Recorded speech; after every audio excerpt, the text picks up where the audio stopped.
Well, ladies and gentlemen, we do have another major update here today. We've got John Fetterman admitting once again in Pennsylvania, the Democrats are in deep, deep trouble. We've got huge polls to get to, but Fetterman saying we are in trouble. Quote, it is undeniable. Fetterman, of course, winning in 2022. He knows, and he's giving the warning signs. And I think when Trump wins Pennsylvania, we're going to talk about a number of reasons, what happened in Butler, but also, I mean, going back, it's very obvious, even to Fetterman, who won an election in 2022, that Donald Trump is very likely, and Fetterman basically says all middle class men, most of them at least, voting for Trump. There's serious momentum there, and we know the investment that they've made. But I do think that Trump will win Pennsylvania, and it might be by a bigger margin than expected, maybe by about 2.5 to 3 points. We've seen some of the recent polls where it expands to 2 or 3, but I do think Trump will win Pennsylvania. And that is very good news, especially considering Fetterman. He's been warning the Democrats now for months. It's not like he just started doing it. This has been going on for a while. He's like, they're gonna lose. Trump's got so much support here. It is what it is. That's what he's saying. And there are major warning signs there. You've got the Democrats getting so desperate. Some of the liberals online decided to fake a photo of some white girl working at McDonald's, and they photoshopped Kamala's head, or like the AI put Kamala's head onto the girl's body to manipulate the photo. I'm not kidding. I'm serious. And then they're like, "Well, Republicans, what about this?" And then they tried playing it off like, "See, we knew it was fake. We were just trying to get you Republicans." When in reality, they're that desperate. Kamala Harris lies about working at McDonald's. Trump embarrasses her by going and working at McDonald's for a shift. It was loved by everyone. And now they're still trying to manipulate people and say, "Oh, she worked there."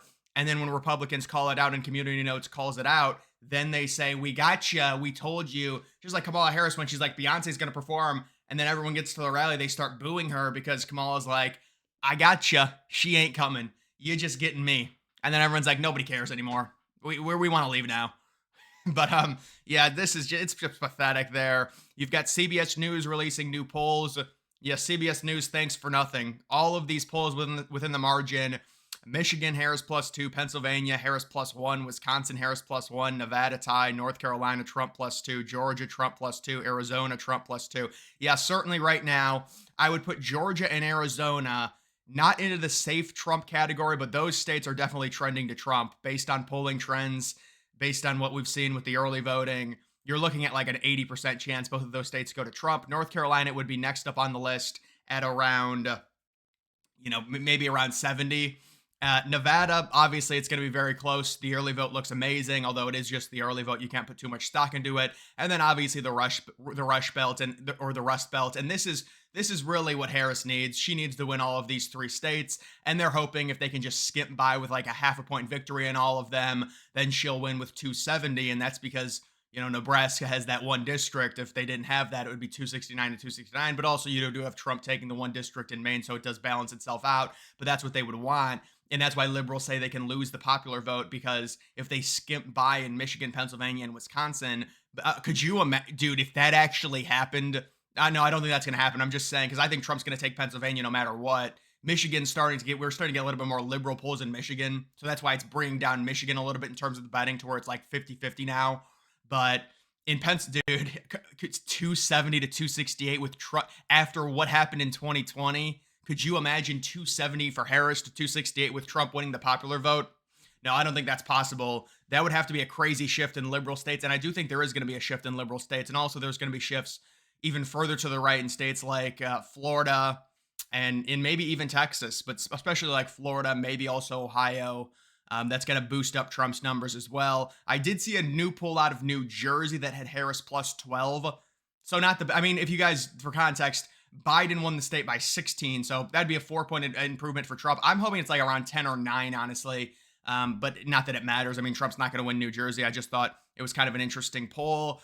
So this was the poll that some people messaged me about. Obviously, this poll very positive for Harris. You had Harris +2. This is ABC News. We know how bad ABC News was in 2020, but I still will react to this poll because it is a main pollster. You do have Harris now sitting +4 in the general popular vote. Obviously, the idea that Harris would win the popular vote by 4 is ridiculous. I mean, even liberals are saying that Harris might lose the popular vote now, and the idea that she would win it by 4 after Biden basically won it by a similar margin and had crazy better polls, like 10 points better in terms of polling.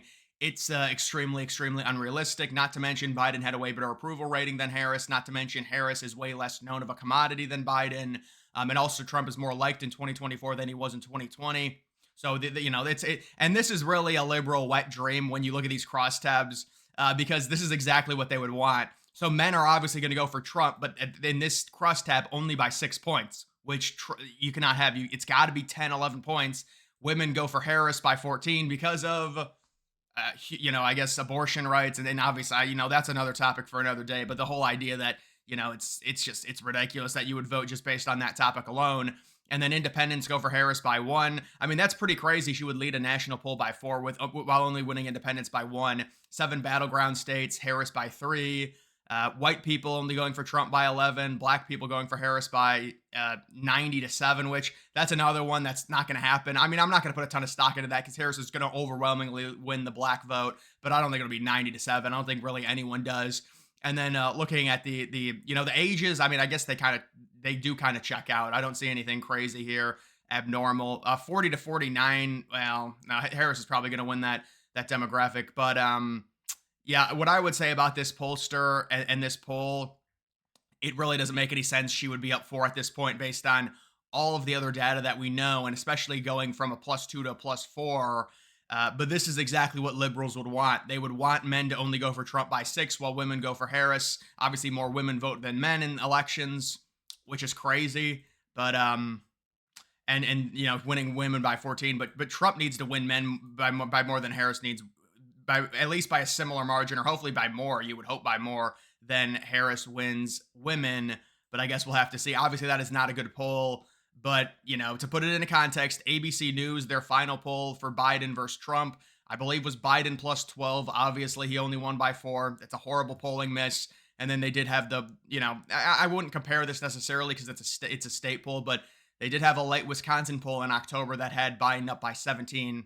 It's just outrageous. I mean, that's not good, man. I mean, Biden obviously won that state by like 1 point. I mean, it's a 16-point miss there. So they've had some big issues when it comes to their polls.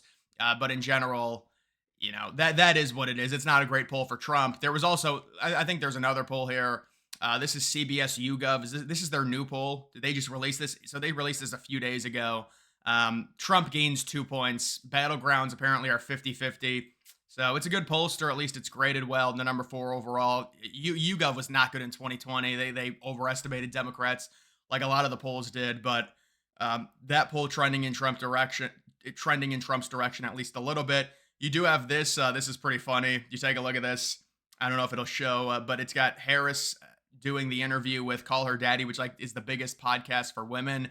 687K views in 2 weeks. Donald Trump's podcast with Rogan is literally averaging, or it was averaging, 1 million views per hour, which is crazy considering YouTube didn't trend it or anything like that. It wasn't on the trending, but it's like it was uploaded like 19 hours ago and it has like 19 million views.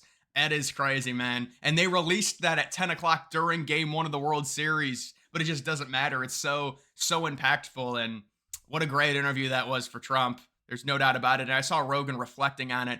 You've got this was a Marist poll that came out. See, this is the thing that these polls that they're doing now. They're starting to just tweet the same polls every single day. I mean, this is a good poll from Marist for Trump +2, but I think I've already talked about that. Because another thing here, you've got Rogan reflecting on the podcast. This is what Rogan said, quote, "He's got the ability to just keep going. This is what's crazy. The podcast was 3 hours long. The guy didn't pee before the podcast. He didn't pee after the podcast. He didn't drink anything during the podcast. He just sat there and we talked. We did 3 hours." So, yeah, I mean, for any politician to go 3 hours, just totally flawless, uninterrupted, it's very, very impressive. Again, that's transparency. Like, how can you call this? I mean, the transparency that Trump will give, it's just remarkable. I mean, we'll have to see if Harris ends up doing this podcast or not. I don't think she will, because either way, she's going to look bad. If she does it, they're just going to compare it to, Trump's interview with Rogan, and I'm sure it's not going to be nearly as good because it's just going to be awkward with Kamala and Rogan there. But I think Rogan is still in talks with Kamala and her people about possibly doing it. I think the holdup was that Kamala, her people demanded they be in the room with Rogan during it, and Rogan said, no, that's not going to happen. You're not going to script questions. This is going to be an organic thing. So that's the holdup. But Kamala wants to see how the public reacts to Rogan's interview with Trump before she possibly agrees to an interview with Rogan. So I think that's what's going on. But it's just, you know what? Apparently, the mainstream media is not covering this from what I've heard. You've got a lot of independent people that don't even know this is out there, unfortunately, because they won't cover it because it looks good for Trump. Maybe they will on Monday, though. Maybe we'll have to see if they end up covering it. They probably won't. But either way, really, really good. Extremely rare. You're going to get 3 hours with somebody that was the president of the United States in a setting like that, where you've got a podcaster just picking their brain, let alone the most famous podcaster in the world, Joe Rogan. And then to see Rogan with the fight companion the next day react to it, it's kind of a surreal thing, you know? It's just something you would never expect to see. And with Trump, listen, I think it is going to help Trump. I just don't know if it needs to be shared with everyone. I know we look at the views and it's so great, but a lot of it's already people that are voting for Trump. We need to get it to independence. And it's like, this is a big deal. You know, how is this guy Hitler if he goes 3 hours uninterrupted, totally transparent? Is he really that good at hiding things? You've got minority women like Tulsi Gabbard switching parties because of him. But no, oh yeah, he's real bad. He's the worst thing ever. Like, it's just so ridiculous, and the gaslighting with it. And now they're like blatantly calling him a fascist. So we also got this sham forecast from 538. I've probably looked at 538 3 times since July total. Um, so now they have Trump winning by, I guess, 9 points. This, by the way, with the new ABC poll, this will go down, I'm sure. I guarantee you they rate ABC like A plus plus plus. So yeah, it'll go down as long as as long as your polls are off by 20 points, you'll get an A plus grade. If you guys don't know, with 538, their model, it's based off of how they weight pollsters. It's just like any other model, but they tend to weight liberal pollsters that were severely inaccurate in 2020 and 2016 very high, and that's why their model makes no sense, and that's why they get erroneous data. Just like they had Harris up, and with like a 60% chance to win 2-3 weeks ago. But you can see they've got Trump winning 277 to 261. Again, I don't put much stock in 538. Honestly, I hope they end up predicting Harris to win, because I'd love for them to be wrong. That, this idea that now they're gonna have it right because they have Trump winning. It is what it is. It's whatever. But even 538 now has Trump winning. But guys, that is going to do it for this video. Make sure you follow me on X. Link to that's always in the description.